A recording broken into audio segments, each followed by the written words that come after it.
Humans have between 60,000 to 100,000 thoughts a day. So they live in the matrix of their intellect. Like inside of them, there was voices. We see the world as we are. We don't see the world as it is. They need to learn to slow down their minds.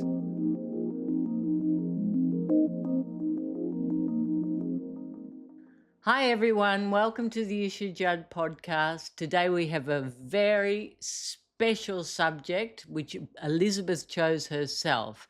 So if you enjoy these podcasts, don't forget to push like and to subscribe. Hi Elizabeth, I love the topic of your podcast today. Why don't humans perceive themselves as whole? Yeah. Thank you. Thank you for inviting me again. And thank you for complimenting my topic. I think it's very important to praise each other because when we praise each other, the love always grows. So, Isha, I need to discuss something with you. It's something very clear for me that I'm not understanding. Today, I was near many humans. Some were smiling, some were talking a lot, some, of course, were looking at their phones, but inside, they didn't feel loose. They felt tight in the chest, like holding their breaths without even knowing. And I feel the same thing in many of them. Kind of almost okay, but not really okay. When a dog can't find a place to lie down, they tend to turn in circles. And this is how I perceive the humans' minds. Like inside of them, there was voices. Not outside voices, but inside voices. And you know that I have the capacity to listen to the voices inside the humans' heads. To tell you the truth, I try not to, but I decided to listen today because it was very, very loud. Some were saying I should be further in my life.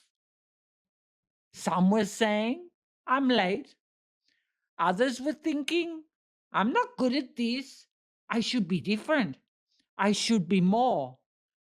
They were walking, talking, laughing, but inside they were trying to change themselves or chasing something to make them be different.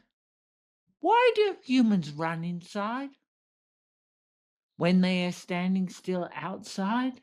But there's one thing I want to tell you, Isha, that I noticed. And I think that this is a very, very important part. When I'm close to babies, babies don't try to be better babies. They just live in the moment. They giggle, they cry, they laugh, they get angry. When does the trouble begin, Isha? When do humans start to believe that they're not perfect exactly as they are? You're right, Betchie. Humans never believe they're perfect exactly as they are. And the truth is, they are perfect. They're perfectly human. So, how does this start? How does this begin? When do we lose that innate perfection internally and we start to want to change ourselves and we start looking for all the approval externally? You said one thing that was absolutely correct. When we're born as babies, we live totally in the moment. We're innocent. We feel all our feelings up until the age of around 4 years old, enjoying our lives in joy. Sometimes we have temper tantrums, sometimes we cry, but these things don't matter. It's part of being a human. And then something happens that creates fear in us. And when we create fear, we start to look externally for love. We lose that internal freedom. We lose our internal connection with our own divinity. When I talk about divinity, I'm talking about our internal connection of love consciousness, that peace and joy and present moment awareness. And things start to transpire in our lives that change how we're being.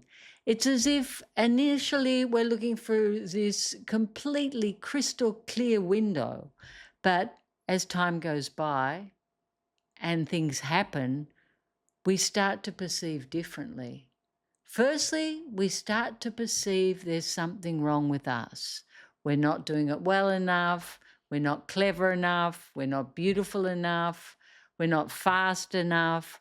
We're not many things.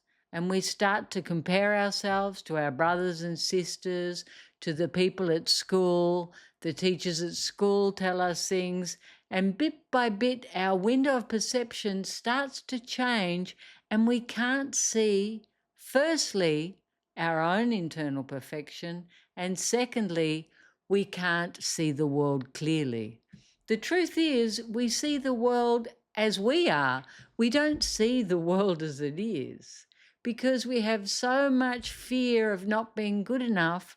We have like a dictator in our head that's always criticizing and changing, so that we are constantly on guard, constantly in a place of stress, and constantly worrying about what other people think. And it's true, children don't do that. Children are free. And it's true, animals don't do that. Animals are free. But humans, adult humans, do not have that freedom. Yeah, I sort of understand all that. It's like what you teach us. You say that if there's a judgment inside, there's a judgment outside. And you also say if someone says something rude to you, you need to say where you're saying that to yourself. You always teach us that. You say everything on some level is a reflection. But the thing I don't understand with the humans is that feelings pass, and yet humans love to hold on to the feelings. And not only do they hold on to them, they judge them. And they can be a little bit sad. And instead of just being a little bit sad, they make it into a big deal, like they're very depressed, or their lives are horrible, or there's something wrong with them or with the world. Why are they so severe all the time? Why can't they see that their emotions are like the weather? When it rains, we give gratitude because the grass turns green. When it's cold and everything dies, we don't cry about it because we know there's going to be a grand rebirth in the springtime. There's always a time where everything's resting, and yet then it starts to grow again. So, why do humans judge the storm? If there's a storm, it means it's cleaning the environment, it's getting rid of all the rubbish, and it's the same storm that humans experience internally. Sometimes it's calm, sometimes there's a storm, sometimes the sun's shining. It's like they're little boats out on the ocean, and the humans don't have any anchor. We animals, we just adjust. We just adjust to anything that's happening. We adjust to the weather. We adjust. But humans, they don't seem to be able to adjust. They don't like silence. They're always reaching for the noise, and they're afraid. But I've heard you speaking about something, Isha.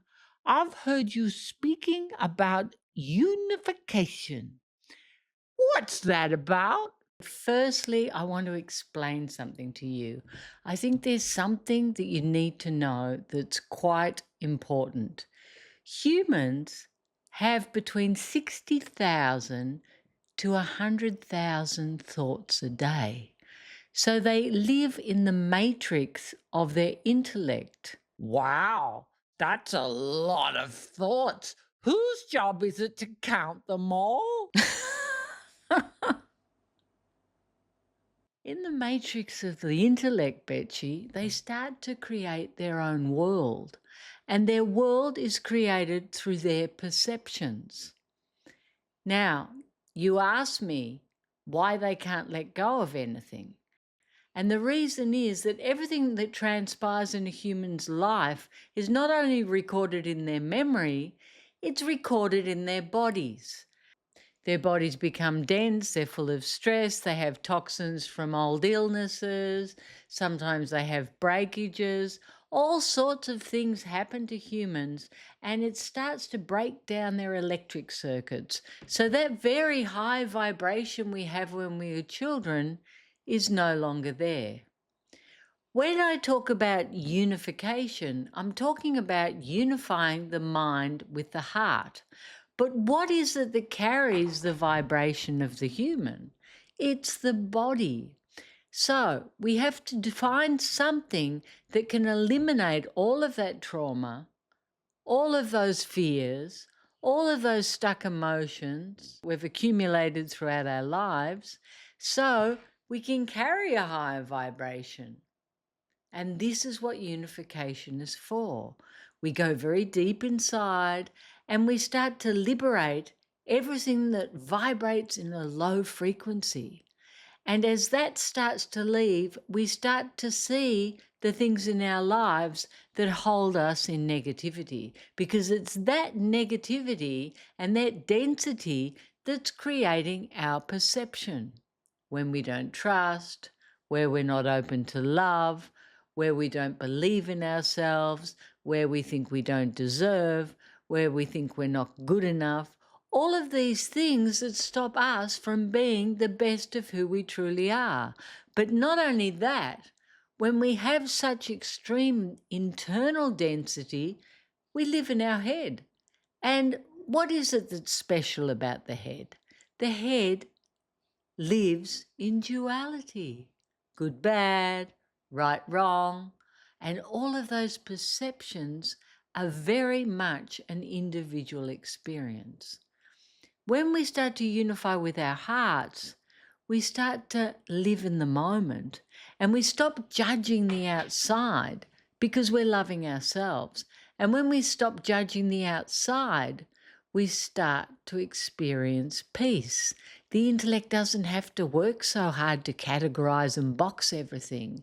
It starts to perceive through a place of innocence, like a child, or like you, Betchie, when you're just watching and learning, but without judgment.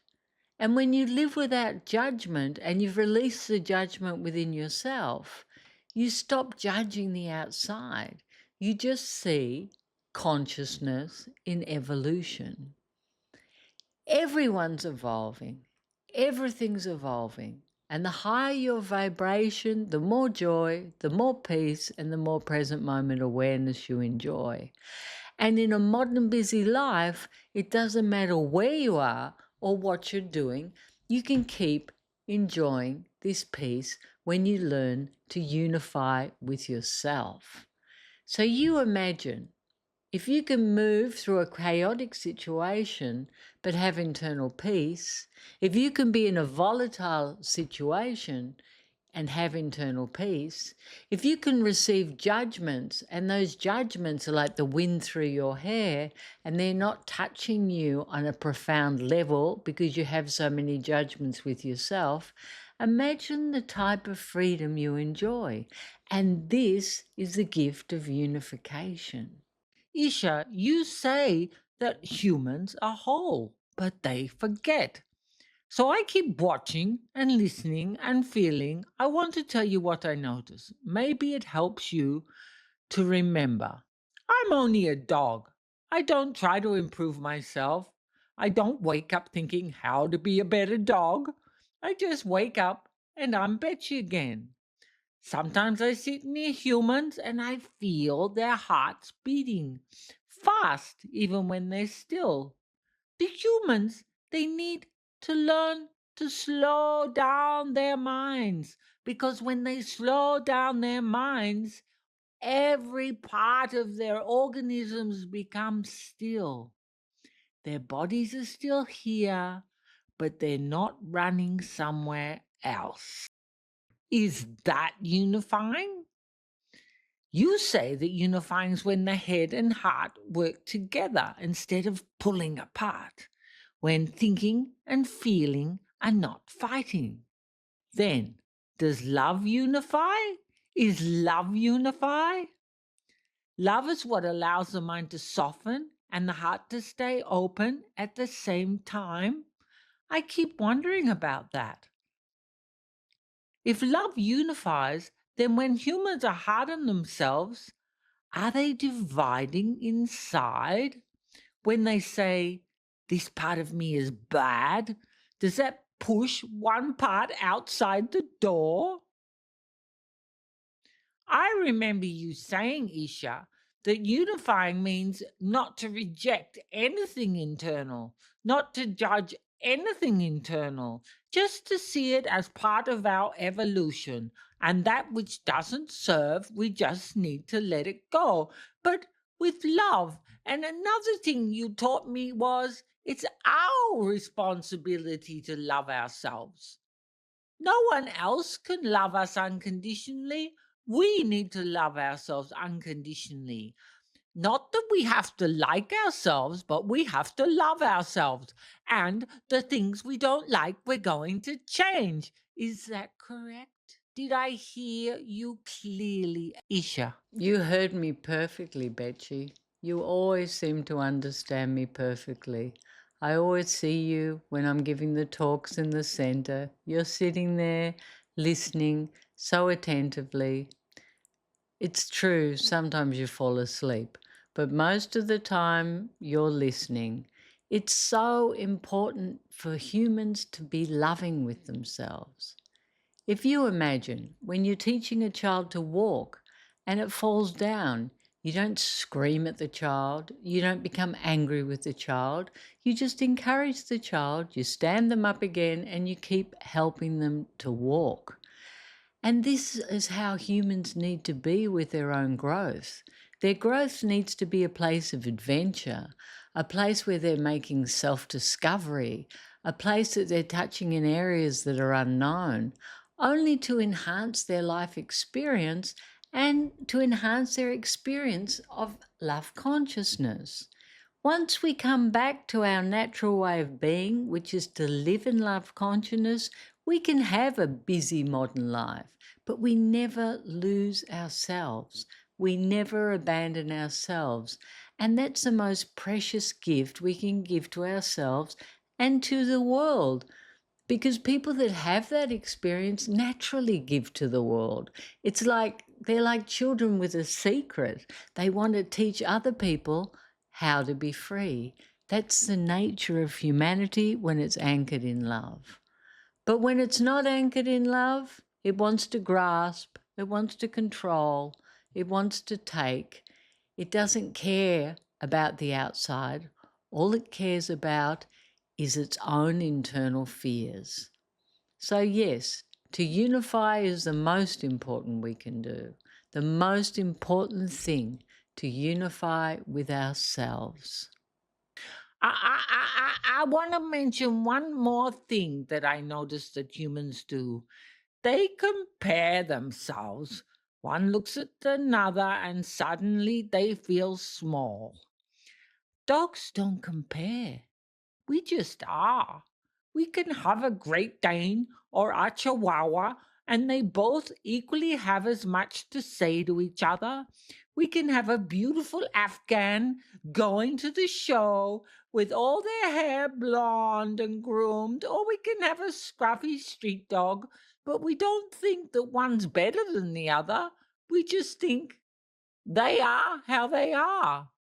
Why do humans not see that? That it doesn't matter.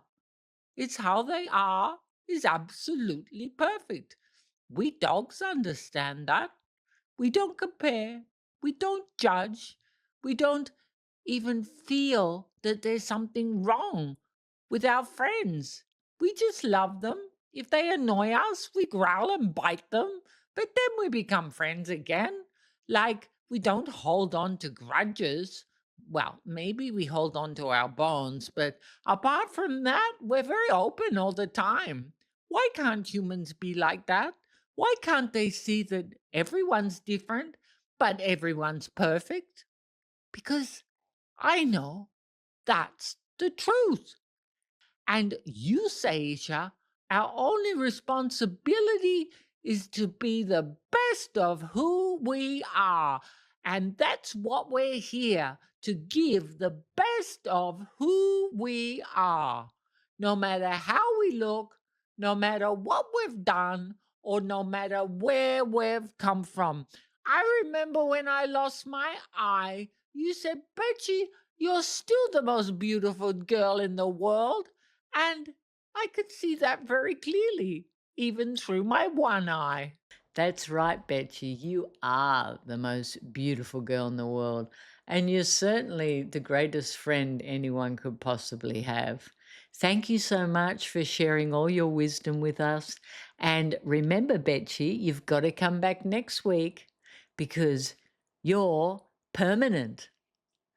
Thank you, everyone, for joining us. And we look forward to seeing you next week in the 5th podcast. And of course, Bet you will be joining us as well. If you enjoyed this, don't forget, push like and subscribe. I'm Isha Judd. And I'm Betchie.